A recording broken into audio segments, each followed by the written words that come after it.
How to find Amazon Affiliate Associates ID. Hi guys, welcome to our channel. Let's begin. In this video, I will guide you on how you can find Amazon Affiliate or Amazon Associates ID.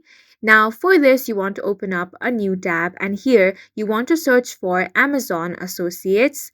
Then, out of the search results, click on this one, which is Associates Central. Now, if you have not already created an Amazon Associates account, you want to click on the sign up option.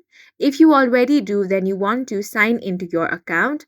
Now, here, complete this process to create your new account. Once your account has been created, at the top right hand corner, you're going to find the option of store. Here, you will find the store ID.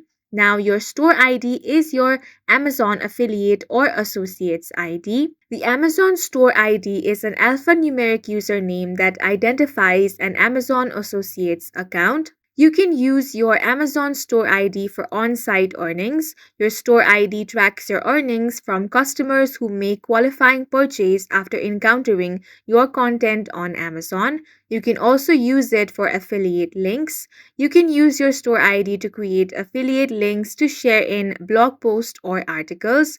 And that's it for this video. If you found it helpful, please make sure to hit the like button and subscribe for more videos like this.